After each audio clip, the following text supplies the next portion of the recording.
Salut tout le monde et bienvenue dans cette vidéo qui va porter sur l'une des chroniques de la ruine. Ce sont des histoires courtes qui sortent sur Warhammer Community et qui semblent sortir avant chaque livre de bataille. Elles offrent les différents points de vue des factions par rapport aux événements récents, notamment ceux des croisades Éofor et de la Malruine. À la base, elles sont en anglais mais je les ai traduits. Je vais donc les lire après avoir apporté un contexte et présenté les personnages. Ensuite, je vais apporter une analyse et des commentaires où je le trouve pertinent. La chronique dont on va parler est celle sur les éternels de l'orage.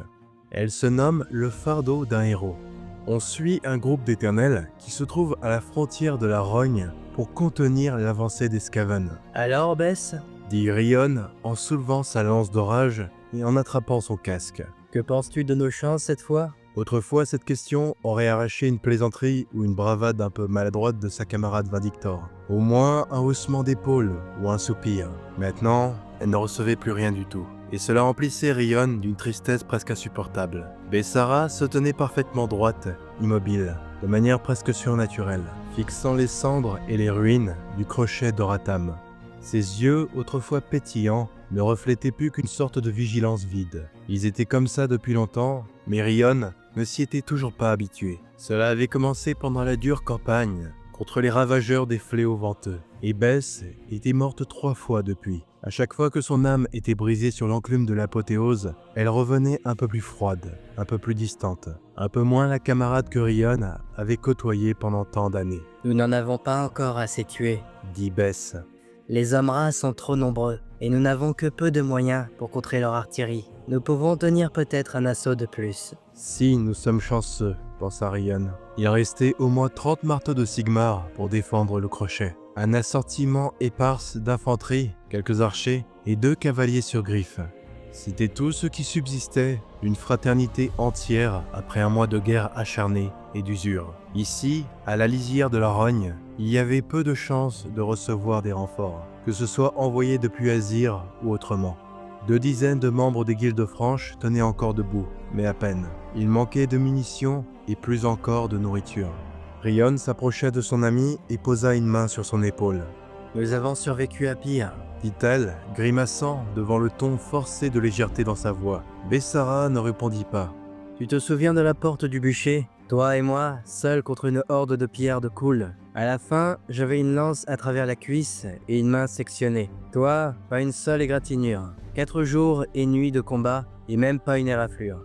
J'ai toujours pensé que tu avais la chance de Sigmar lui-même. Tu te souviens de ça? Bessara la fixa, et une soudaine lueur de douleur traversa son visage pâle. Elle détourna les yeux. Non. Dit-elle doucement. J'espère que c'est un bon souvenir, Rion. Garde-le pour moi. Ces mots envoyèrent un nouvel éclat de verre percer le cœur de Rion. Combien de morts faudrait-il encore avant que son ami ne soit totalement effacé? Elle eut peu de temps pour y réfléchir. Une flèche de signal monta dans le ciel, tirée par l'un des éclaireurs du périmètre. Elle traça un large arc au-dessus du pont fortifié avant de disparaître derrière les falaises sur la gauche. Un mouvement précipité et une série de cris urgents suivirent, alors que les éternels et les soldats des guildes franches couraient manœuvrer les défenses. Les Skaven étaient de retour. Rion et Bessara se hâtèrent de rejoindre leurs camarades rassemblés devant la porte principale. L'entrée du crochet d'Oratam, autrefois un portail robuste, fait de pierres ignées, n'était plus qu'un amas de débris, réduite à cet état par de la malflamme et des explosifs. Une faille béante dans les défenses déjà délabrées du bastion. Quelques membres ingénieux des guildes libres avaient planté des pics dans le sol pour former un obstacle grossier mais efficace. Plusieurs cadavres de Skaven en décomposition étaient empalés sur ces pointes. À une centaine de pas de la porte, le canyon étroit grouillait d'activité. Les rats avançaient en une marée déferlante, si dense et rapide qu'il semblait étrangement liquide. Des tirs éclatèrent. Il était impossible de savoir combien des balles des fusiliers touchaient leur cible dans cette masse amorphe. Mais lorsque le dernier grand canon des guildes libres tonna, il traça une horrible tranchée sanglante au travers de cette mer de fourrure et de chair. Les flèches crépitantes des vigilors fusaient d'en haut, des volées vicieuses cherchant à ralentir ce déluge. Les volées sigmarites furent bientôt répondues par les traînées brûlantes de la malfoudre provenant d'un lointain bataillon de machines de guerre ennemies. Ces éclairs hurlants perçaient les défenses et les défenseurs, fondaient la pierre en une bouillie bouillonnante et désintégraient hommes et femmes sur place. Les détonations des fusils à longue portée se faisaient plus intenses. Rion dut reculer pour éviter le cadavre d'un fusilier. Tombé des remparts avec un trou net à travers le front. Une fumée verte nauséeuse s'élevait de la plaie. « Tenez bon !» cria le Vindictor Prime, Lucienne. Les Éternels levèrent leurs boucliers, tenant leurs lances en garde haute. Sur la gauche d'Orion, Segnen récitait une prière de guerre, sa voix aiguë et impatiente. Quelques autres Vigilors commencèrent à se joindre à son chant, mais la plupart étaient trop épuisés pour cela, leur endurance surnaturelle étant désormais mise à rude épreuve.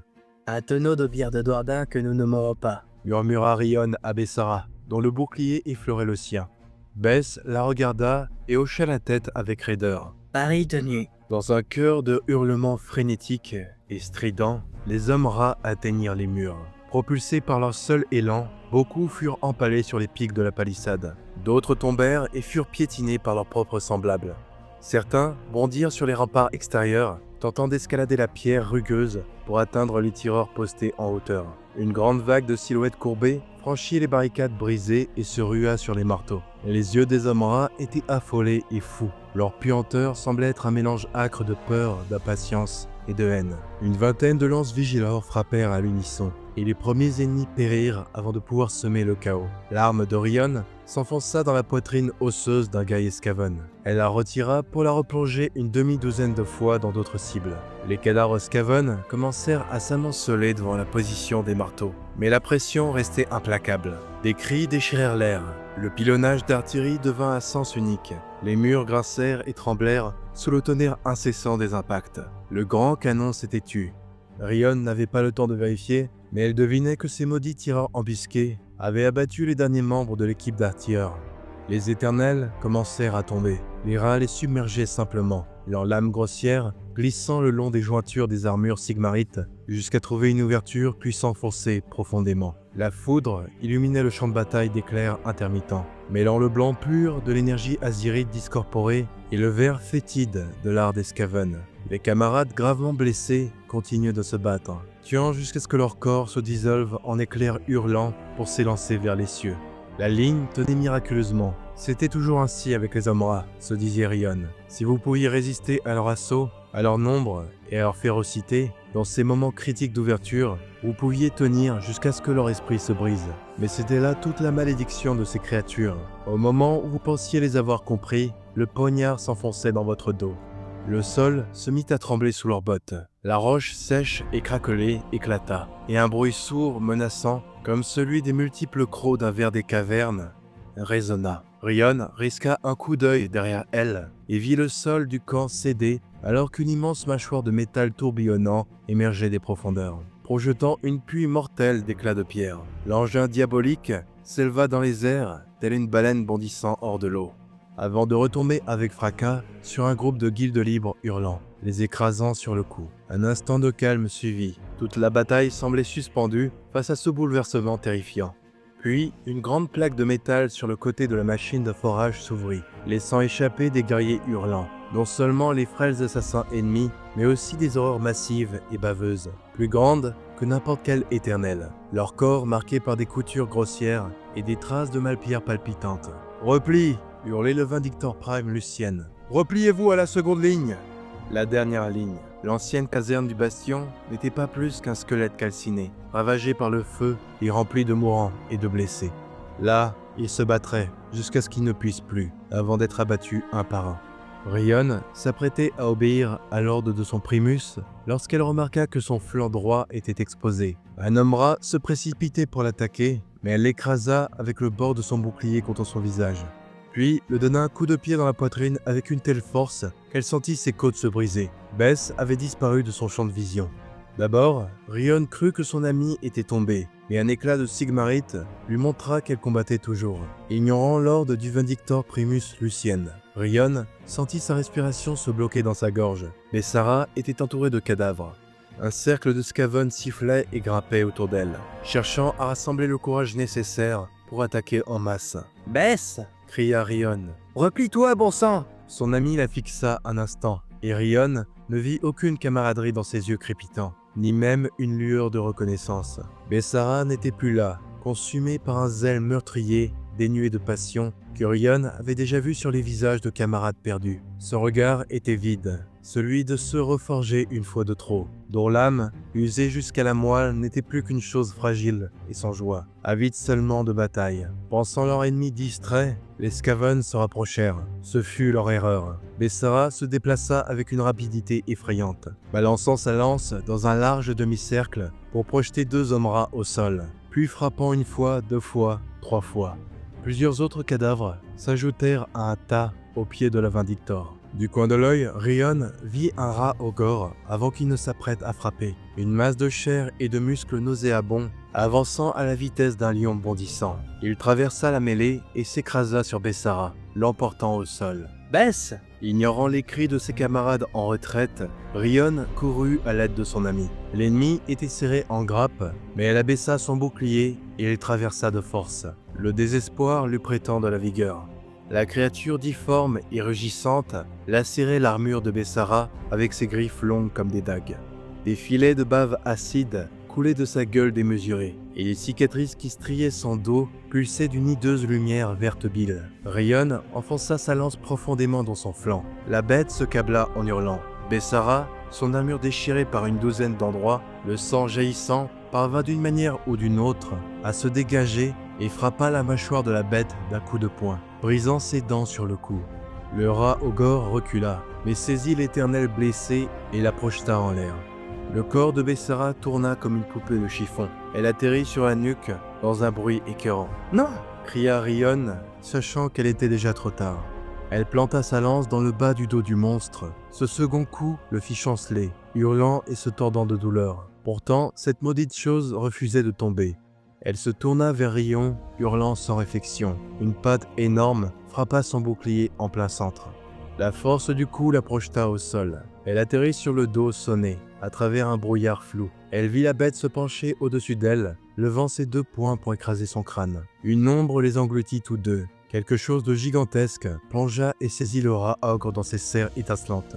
Le monstre fut arraché du sol et emporté dans les airs par l'imposant titan ailé, avant d'être écrasé au sol dans un fracas de membranes de cuir. Rion aperçut des écailles rouges et un éclat d'armure dorée, puis un rugissement déchira l'air. Rampant vers Bess, sa lance en main, elle avançait avec peine. Les cieux corrompus qui tourbillonnaient au-dessus furent déchirés par des éclairs brûlants qui jaillirent des cieux. L'énergie des tempêtes fut libérée dans un fracas assourdissant, projetant les Skaven en tous sens, leur chair calcinée et noircie. La poussière soulevée par les impacts obscurcit le champ de bataille. Et Rion entendit alors des chants, des voix graves et sonores, s'élevant dans une complainte évoquant des batailles d'antan et des camarades perdus, mais jamais oubliés. Des silhouettes sombres et imposantes émergèrent du nuage de poussière, à la fois étrangement familières et terriblement étrangères.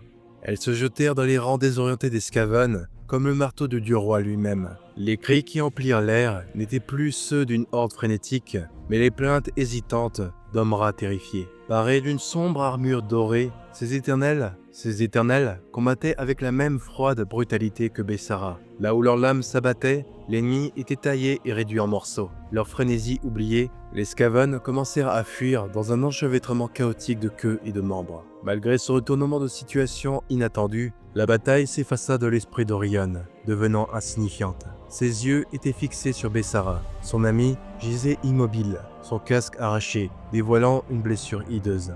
Une blessure mortelle à n'en pas douter. Les yeux vides de la Vindictor fixaient Rion d'un regard terne. Des mots à moitié formés bouillonnaient sur ses lèvres ensanglantées. « Bess !» dit Rion, et sur la crasse sur la joue de la guerrière. « Laisse-toi aller, mon ami. Il est temps pour toi de revoir les étoiles d'Azir. Je te rejoindrai là-bas. » Rion sentit une main se poser sur son épaule, la guidant doucement pour qu'elle se relève. « Nous sommes venus pour ta camarade. » dit une voix. Ces mots n'apportèrent que peu de réconfort, car ils résonnaient comme un sifflement de mort. Elle se tourna pour voir le guerrier qui était descendu de son dragon pour lui sauver la vie. Son casque représentait une sombre tête de mort. Son armure était ornée d'os et de symboles du temple des Reluctors. Elle le reconnut immédiatement. Tous ceux de la première légion forgée connaissaient Ionis Cryptborn, héros des guerres des portes au royaume. Elle avait entendu des rumeurs sur ses nouvelles et sombres fonctions, bien qu'elle eût préféré qu'elles ne soient que des racontards. « Gardien des âmes perdues ?» murmura-t-elle. « Dis adieu à ton ami, tu ne le reverras plus. » « Où l'emmenez-vous ?» Il resta silencieux un instant, Elle se rendit compte que les bruits de la bataille s'étaient tus, hormis les gémissements des blessés et le crépitement lointain de quelques coups de feu. Elle discerna sans vraiment y prêter attention des humains titubant à travers la fumée et les décombres du bastion. Le Vindictor Primus, Lucienne et quelques rares éternels encore en vie fouillaient les piles de cadavres, s'assurant que chaque corps ensanglanté était réellement mort. Elle sera emmenée dans un lieu où elle sera honorée, Finit par dire Critborn. où elle continuera à servir le dieu roi, comme elle l'a fait depuis son appel, jusqu'à ce qu'enfin elle soit prête à franchir le dernier seuil. Elle mérite mieux que cela. L'homme soupira, en un son rauque et crépitant. Elle le mérite, nous le méritons tous. Mais l'existence est souvent cruelle, et nous devons trouver du réconfort là où nous le pouvons. Sache qu'elle sera parmi d'autres ayant enduré les mêmes épreuves. Sache qu'elle sera honorée, et que ses exploits seront consignés dans les annales des âmes perdues. Cela devrait suffire. Des larmes piquèrent les yeux d'Orion, et elle hocha la tête. Elle se pencha une dernière fois pour serrer la main de Bessara. Pendant un instant, elle crut voir le voile noir se dissiper du visage de la guerrière blessée, et ses yeux brillaient à nouveau de vie. Elle sentit Bess serrer sa main avec une force soudaine. Et peut-être était-ce une simple illusion, mais la tête de son ami sembla s'incliner, comme pour approuver son destin. Merci. Dit Rion avant de la lâcher. Des séraphins descendirent sur des ailes de feu sombre. Avec révérence, ils saisirent le corps de l'héroïne déchue, soulevant Bessara dans les cieux. Le gardien marcha vers son Drake en attente, puis observait la scène avec une dignité sombre, le cadavre éventré du Raogor gisant à ses pieds. La créature déployait ses ailes, tandis que Critborn montait sur le siège fixé à son dos. Les cieux, si longtemps obscurcis par des nuages de rage ensorcelés, s'éclaircirent brièvement. Un rayon de lumière illumina les ruines du crochet de Rakan, alors que Bessara s'élevait vers le destin qui l'attendait. Le gardien des âmes perdues avait dit la vérité. Rion ne revit jamais son ami. Ma foi, cette chronique présente plutôt bien ce que sont les éternels de rage. On a bien évidemment la thématique de la reforge, qui est quasiment omniprésente dans tous les récits qui les entourent, et qui vient rappeler qu'il y a des sorts toujours pires que la mort. En comparaison, dans les rois immortels, les morts qui sont à Shaish se souviennent de leur vie. Mais les éternels sont condamnés à s'effacer. Ça amène à se demander ce qui est le pire. Mourir en ayant conscience de soi-même, ou ne jamais pouvoir mourir définitivement en ne sachant pas qui on est. C'est le prix à payer pour être un éternel de l'orage. Ce qui semble être à la base une bénédiction et un honneur est en fait une malédiction occultée par un mensonge par mission. La réponse des éternels face à cela aurait été celle d'Ionis Critborn, qui a apporté une solution assez simple face à l'oubli, tout simplement consigner leur mémoire, que les sacrifices de ses frères et sœurs ne soient pas oubliés. La scène avec les prosécutors qui viennent chercher Bessara m'a fait un peu penser aux Valkyries qui venaient chercher les guerriers pour les ramener au Valhalla. Parce qu'on le dit jamais assez, les éternels sont des Einherjar de la mythologie nordique. Asir c'est Asgard, et le dieu roi Sigmar est anciennement Thor qui est devenu Odin. Et j'adore vraiment ce genre de parallèle mythologique. Pour finir, la barrée des Skaven vient aussi un peu ajouter à ce désespoir. Leur nombre quasiment illimité face aux éternels qui peuvent mourir des dizaines voire des centaines de fois, si ça n'était pas pour protéger les mortels, ce combat serait vraiment vide de sens. Au final, ça ne donne qu'une guerre d'usure qui paraît presque éternelle. Mais tel est le fardeau des enfants de l'orage. Voilà donc pour l'analyse de cette chronique, j'espère qu'elle vous aura plu. Si c'est le cas, comme d'habitude, n'hésitez pas à liker, commenter, vous abonner, et la petite cloche vous notifiera pour les prochaines vidéos.